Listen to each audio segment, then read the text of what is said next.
So guys, what's up? Tingnan natin ito, Blacklist versus Elevate. Ngayon ko lang nakita.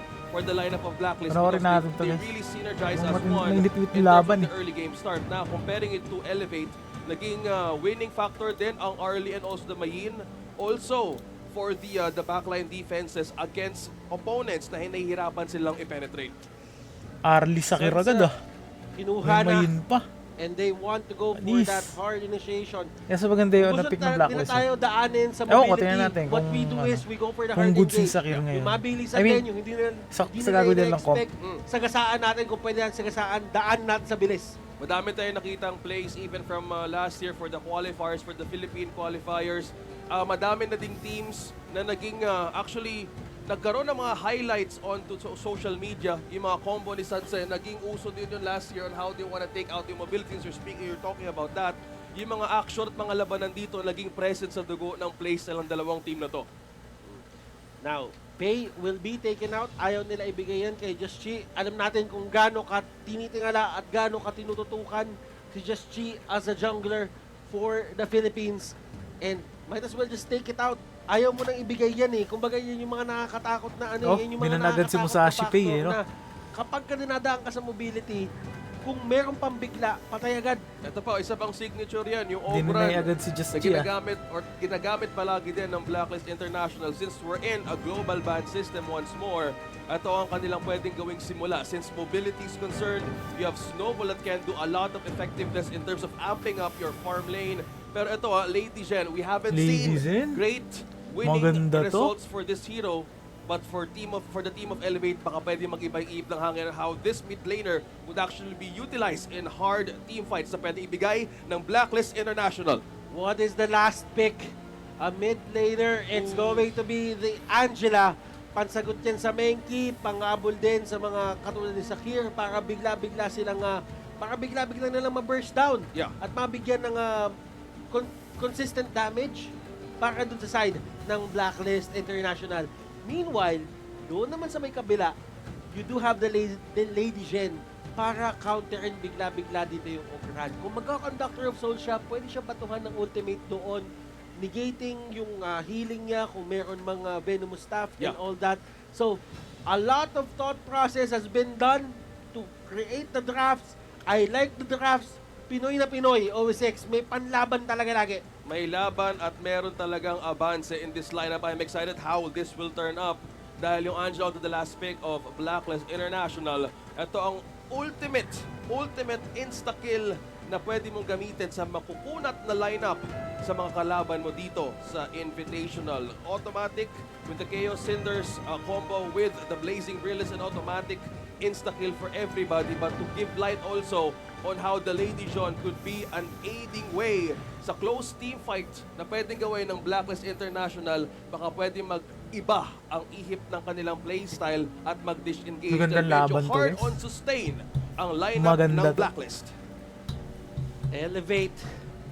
Maangas-angas This is probably the redemption story din. Tatandaan natin, yung qualifiers, Blacklist ang nanaig eh.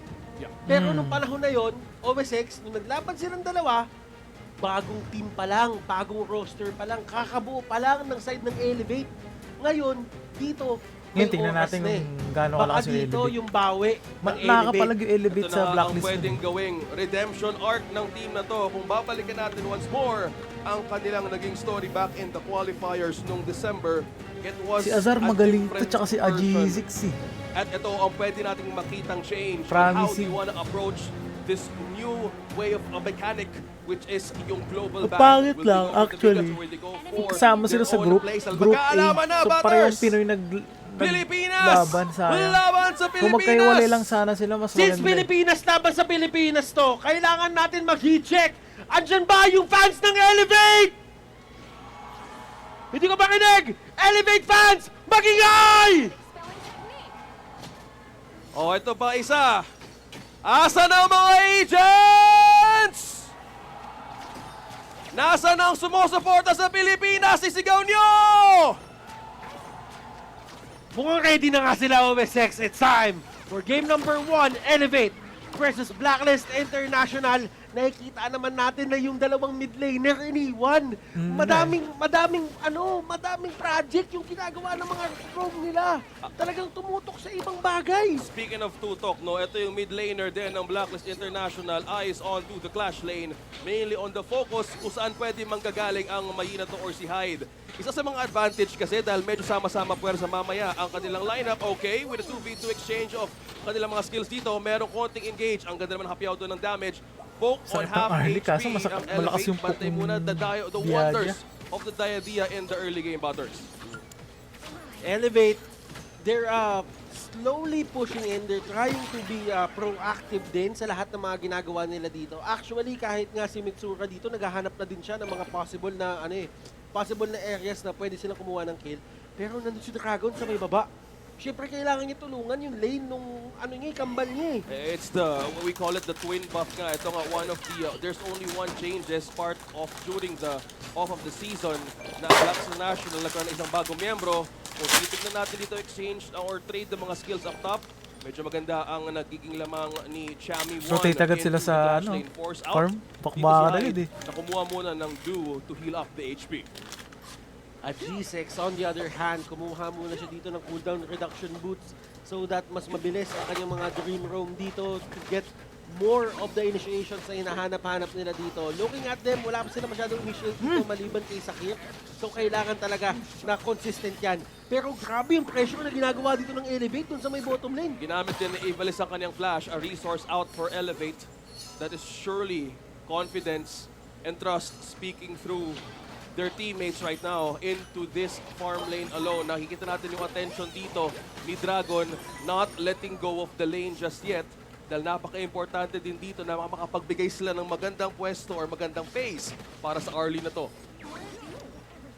Clearly, Blacklist International taking their sweet time din. Kung napaka-aggressive ng labanan para doon sa side ng Elevate, gusto talaga nila bumakbak agad. Ang Blacklist naman dito, they're just trying to make sure na dire-diretso yung farm ng DRNG. Yeah. Daya ng bush nung Sakir, may HP region. Todo bantay kasi alam para kami dito semi-base na yung early. Magiging bilis boomers ni Azar. Maging aggressive yan eh. Kasi kumbaga mobility-wise, panalo naman siya. Mobility damage present sa isang early once makaabot ng second or third item depending on the momentum na pwede ibigay or makuha ni Azar. Meanwhile, continuous pressure nagagaling sa Blacklist International into the farm lane. Back onto the middle lane. Dalawa. Iba pala yung interaction dito. Para hindi mapansin yung and also the Menki G6 and adjust you once more. A close encounter. Hindi muna ngayon nagko-commit ang dalawang teams natin. Looking for the advantage muna of taking the first item in. We do have a bit of a stalemate dito in the laning stage. Wala pa talaga nagkakapatayan eh. Talagang ang nangyayari dito, tansyahan eh. Tinitignan kung kayang pumitas ng isa. Kaso, ang ganda ng mga pwestuhan dito ng mga kalaban. Pero si Aji, ang possible na mabigyan dito the set sail is there. At talagang kinuyog! Blacklist International draws first blood! Just lima ba naman? Space, Aji, 6 falls. At ang Blacklist International ngayon ay pwede mang istorbo ng kampo ng Elevate onto the first buff. Getting this damage advantage of a buff for the Tyrant. Ito ang makakapagbigay sa kanila ng continuous poke and pressure. Kung mapapansin mo din, ang first tier third sa baba, almost 3/4 HP ang nawala. Continuing the pressure damage buff meron ang Blacklist International ngayon. Pwede sa lumaban. Back on the replay. Ayun, nakikita mo kung paano nila in-intercept si Aji. Merong set sail eh. Kung hindi planado yan, wala dapat set sail doon, OV6. It's a continued approach on the possible fail-safe na pwede nilang gawin dahil meron nga talagang crowd control, engage and disengage na ginagamit ang isang Sansa. Now back onto the first item running Blazing Cape. Ang ating may kipang pakunat na rin dito moving towards the game on almost peeling that damage right from the clash lane. May action din naman sa baba and successfully Blacklist International taking out the first tier 1 turret sa baba. Ayun, sila Ogran pumapasok na, sila Just Chi. They're trying to invade, take the resources as much as possible, pero napakaganda ng pwesto nila dito. Batay ata si Golden Kite. Na-contain na dito si Azar. Hindi ata pipigil ata si Josh Habol pero pwede nila makuha dito against Elevate. Bumaba yung HP and Dragon secures one with Sura. Dalawang nawala dito. Mag-clear na lang muna ang Blacklist International on a bad spot si Golden Kite. Gumalaw na si Justin Ritchie. Si Just Chi yun. Just see. Kasi yun yung pinagalan tandem ng pangalan niya eh. Justin Richie. Justin Richie. Ano ang apelido? Hindi ko alam. Basta Justin Richie. Combining that Oo. first two names, Justin Richie. Justin Richie. Just Chi. Nakakuha nga. After coming from a stalemate, BLACKLIST International continues to fuel in Puerto Angelo. the pressure na binigay dito sa baba. Now, on to the other side of Elevate. Ano pa dito ang posible nilang pwedeng makuha on to this moment? Oras na ba? Or kailangan nila maghanap na pwedeng i-pick off? Because this was the struggle on the early on of the first minutes of the game. Kontrolado ni Charles yung river na to. Add Dragon to the map. Dahil ang hirap din talaga tumawid. Uli. Oh my goodness! Blazing brilliance! Grabe Tunaw! yun. Si Hyde! Paano mo nalaman yun? Paano mo na... Ha? Game Saan sense. galing yun? Game sense yun! Game sense. Game sense Game yun, sense boy! Yan yung mga malilikot ni Angela na ayaw kong makalaban, pero BLACKLIST International to, may na-pick up na naman sa isa laban sa Tony. Wala Grabe, silang Angela. pakialam at pinaba na ulit. Josh Chiola killing spree. Tinanggal si Bukas Adi talaga Six na gising mo naman. pag tinamaan ka na sa tanong Angela. Breaking not just the code, but slowly breaking their spirits.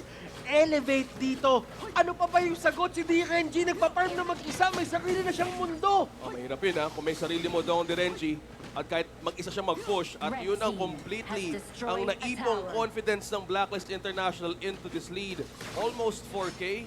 Back on the startup, ano nga ba ang pwedeng maging counter nila dito? Naka-blood Bloodridge! Naka-Bloodridge yan! Nalaban yan, nakakondak sa ka-Bloodridge. Sayang. Pero yun nga yung set sail. Ako. Nandoon. At Ang kamunti katinong ka na ladies doon. yan. Si kamunti ka na doon, yung Sansei, kasi nandun yung ulti na Lady Jin. Nagulat nga ako. Doon siya bumaba. Oo nga eh. May collab pala yun. May collab yun. Parang ano yun ah. Magandang ano yun ah. Ako dako nakita natin yung ulti ni Sanse na dragon na nabarko kanina, kabayo. Kabayo yun ni Elsa. Napakagandang animation. Hindi pa lang ko yun by the way. Actually, ako din eh. Oo nga eh. Gusto ko makuha Kasi, yung suit. pero boss, Kings? Baka naman. Habang iniintay namin ang laban dito. Habang natutuwa kasi kami, ang daming skin. Nag-update yung skin, yung token, hindi. Joke lang. Joke lang, baka mamaya, sabihin naman, ano ako dito. Masyado ka straightforward. Mahal ko po ang trabaho ko. Ayan na nga. Pero yun na nga, Mukhang may laban. objective. May laban na magaganap naman dito, ni pero Angela. tumba si Hyde. At unti-unti nang bumabakbak dito yung mga membro sa side ng BLACKLIST International. Ang pagsagasa, ang pagdiretso, ang pag-break ng code. Tapos agad Elevate to, dito, going down one by one. Yung mga token nila, mga minions. Natapusin na ba papasok nila to? And they want to take this. 1-0 na nga ba? Yung minions dalawang nandyan minions! na. At tutumba ang Galing torre. BLACKLIST. Nice one, game 1, BLACKLIST. Takes game number 1-0. 1. In less than 10